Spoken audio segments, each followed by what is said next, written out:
What are we doing here? And where are we gonna go? It's like we just woke up one morning, and then it's welcome to the show. Don't ask any questions, just go with the flow. Make as much money as you can, and try your best not to get broke. Copy everything you see on the TV, from the hairstyles to the clothes, and don't think too often, just do exactly as you're told.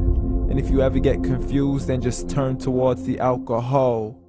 You'll still hear your thoughts, then just turn up the radio as you learn to live a lifestyle of drugs, sex, and rock and roll. But in all honesty, I just need to know, is there more to the cycle than growing and getting old? Living and dying just to leave behind a happy home and a whole lot of property that somebody else is going to own.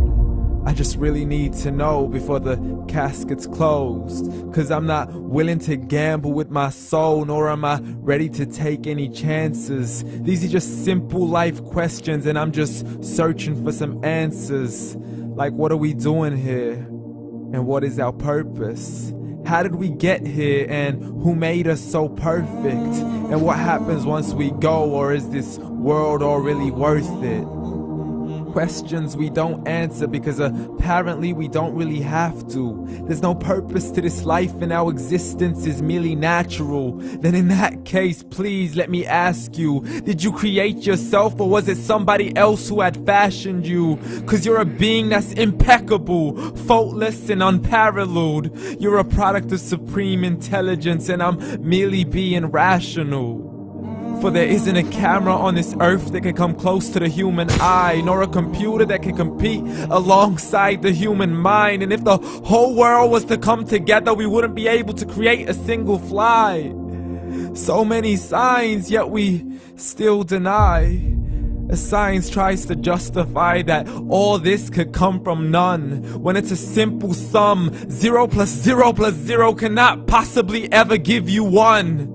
So from where did all this order come? For everything has its origins, a maker, a creator of its own. I mean, the only reason you're watching this video is because somebody had to press upload. So we can believe in the Big Bang, but I'd rather believe in He who caused it to explode. Allah, the creator of everything, along with every single soul. The ever-living, the master, the only one who is in control. Unlike his creation, beyond our imagination. And no, he's not a man, nor does he have any partners in association. He's on his own. And no, he did not ever leave us alone. Just like every manufacturer, he left us with an instruction manual. The Quran and Islam, and I'm sorry to jump to conclusions, but it's the only one possible.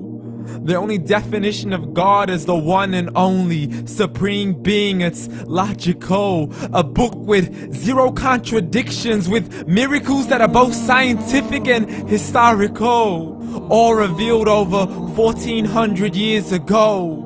Like the detailed description of the human embryo. The descriptions of the human embryo in the Quran cannot be based on scientific knowledge in the 7th century. To the mountains as pegs holding firm the earth below, and the 2 seas that don't mix in a complete separate flow. To the planets in orbit, alternating night and day as they stay in flow. The expansion of the universe and the creation of everything from H2O.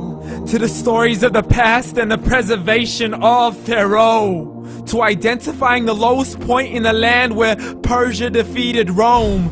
The gushing fluid that created man in the glands between the ribs and the backbone. And not a word has changed, it's still the same. So please explain how all this was known over 1400 years ago.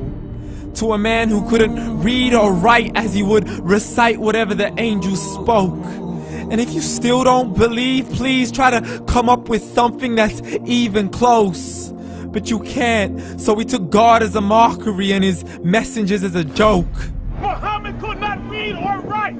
How somebody who can't read or write gonna start a religion? Dismiss the scriptures as legends and tales of the ancient folk as we live life according to our whims, desires, and hopes. Saying this life is the only home we will ever know. We will live then die, then simply turn to bones. YOLO! Correction, after the grass dies, the rain arrives and it regrows, and Allah promises to do the same thing to your very soul and bring you back from your very fingertips to your toes, as the all-seeing supreme being watches us so close.